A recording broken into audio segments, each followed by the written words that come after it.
तो भाई लोगों, कल के मैच के बाद बीपी बढ़ गया, हार्ट रेट बढ़ गई, एंग्जाइटी बढ़ गई, स्ट्रेस बढ़ गया, बस सब्सक्राइबर्स ही नहीं बढ़ रहे। आप बीट करके देता हूँ तो करना, परेशान हो गए हम लोग 2.5 साल से, करो फिर। अगर तुम इंडियन टीम के फैन हो तो हर मैच में तुम्हें दुख, दर्द, पीड़ा तो मिलेगी ही, लेकिन इन दी एंड में ट्रॉफी जीतने के बाद खुशी मिल ही जाएगी। लेकिन हाँ, अगर तुम पाकिस्तान टीम के फैन हो तो तुम्हें बस एक ही चीज मिलेगी। कल के मैच में सबकी नजरें संजू, बुमराह, अक्षर, हार्दिक, दुबे सब पर थी, लेकिन कोई ये ध्यान नहीं दे रहा कि हमारी टीम में नंबर 1 T20I बैटर और नंबर 1 T20I बॉलर भी है, लेकिन बहुत आर लाइक। किए का हो तुम कौन सा झंडा गाड़ दी हो जो आसमान में लहरा रहा है? हम तो गाड़े हैं और लहराए भी हैं। कहाँ? हमको तो कहीं दिखाई नहीं दे रहा।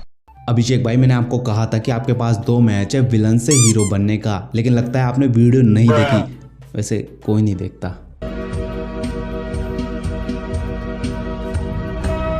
अभिषेक भाई, मैं आपको बता रहा हूँ, किसी भी स्पोर्ट्स पर्सन के लिए हीरो और विलन बनने के बीच में एक थिन लाइन होती है और आप उसी जगह पे खड़े हो। आप पूरे वर्ल्ड कप में विलन बने हुए हो। अगर आपने फाइनल में एक विनिंग नॉक खेल दी तो आप विलन से हीरो बन जाओगे। तो प्लीज फाइनल में रन बना लेना, वरना युवी पाजी का यही रिएक्शन होगा। किसी भी चीज में धीरज ही नहीं है, हर बात में उतार उतार उतार।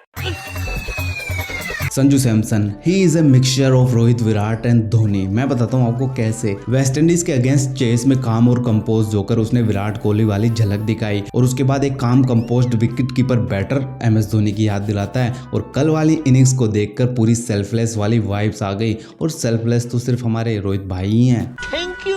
और तुम्हें पता है कि वो संजू सैमसन का कैच क्यों छूटा था? क्योंकि उसके पीछे किसी एक छोटे की बहुत बड़ी प्रेयर्स थी। ये कैच इंग्लैंड वालों को इतना भारी पड़ गया कि पोस्ट मैच में हैरी ब्रूक ने कहा कि कैचेस विन यू मैचेस। अरे ब्रूक भाई, हमें क्या बता रहे हो कैचेस विन यू मैचेस? हमने तो ये लाइव देखा था 2023 वर्ल्ड कप फाइनल में।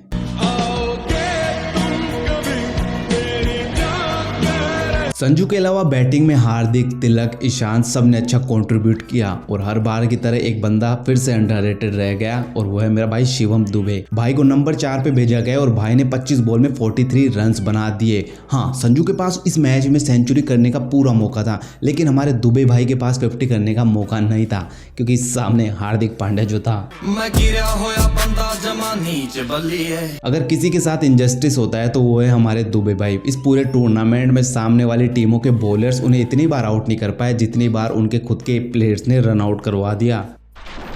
वैसे एक बार विराट भाई ने कहा था, बापू तारी बॉलिंग कमाल छे। अब तुम इसमें एक और चीज जोड़ दो कि बापू थारी बॉलिंग और बैटिंग दोनों कमाल है। टॉम बेंटन से बैक टू बैक छक्के खाने के बाद उसका विकेट लेना हो, या फिर इम्पोर्टेंट विल जैक्स का वो कैच, या फिर पीछे भागते हुए हैरी ब्रूक का वो कैच और सोल्ट का कैच। खैर, वो कैच तो लेना ही था, क्योंकि बापू और सोल्ट का रिश्ता बहुत पुराना है। इस वर्ल्ड कप से पहले हम जो बात कर रहे थे, हिस्ट्री रिपीट करेंगे, हिस्ट्री डिफीट करेंगे, दरअसल वो इस मैच की बात हो रही थी। इस मैच में बापू ने अंग्रेजों को वानखेड़े से खदेड़कर हिस्ट्री रिपीट कर दी। और ये मैं कोई मजाक में नहीं बोल रहा। अक्षर ने बैटिंग करते हुए इंग्लैंड के बॉलर्स पे कोई हिंसा नहीं करी। उसने अपनी बॉलिंग में हिंसा दिखाते हुए और 3 कैच पकड़कर बाकी अंग्रेजों को वानखेड़े से खदेड़ दिया। उधर मैच से पहले सैम करन ने पैट कमिंस बनने की पूरी कोशिश करी, लेकिन मैच में 4 ओवर में 53 देकर इंडिया को जीतने में हेल्प भी करी। मैं इससे यही कहूंगा कि जाके बेटा बोर्ड एग्जाम्स की तैयारी कर ले, क्योंकि 15-20 दिनों बाद यही आना है फिर वैभव सूर्यवंशी को पानी पिलाने। वैसे इंग्लैंड की तरफ से जेकब बैथल ने क्या बैटिंग करी है। उसकी बैटिंग को देखकर तो थोड़ी देर के लिए इंडियन फैंस के वैसे जेकब बैथल की इस सेंचुरी के बाद इंडियन फैंस उसको जाकर प्रेज कर रहे हैं, लेकिन अगर ये सेंचुरी विनिंग कोज में आ जाती तो यही फैंस उसे DM में जा जाकर गालियां देते। ये बात मुझे ट्रेविस हेड ने बताई है।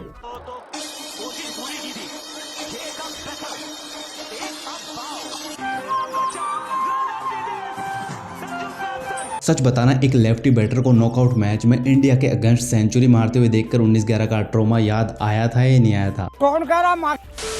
वैसे मैच का मोमेंट वो भी बढ़िया था जब कैमरामैन ने जीजी और थाला को एक ही फ्रेम में दिखा दिया। वैसे मैच के बाद जीजी भाई थोड़े गुस्से में भी थे। उन्होंने इंडियन टीम के प्लेयर्स को थोड़ी डांट भी लगाई। उनका मानना था कि तुम 7 के बजाय 8 रन से क्यों नहीं जीत पाए। यार कुछ भी कहो, बात तो सच है कि क्रेडिट खुद चल के आता है।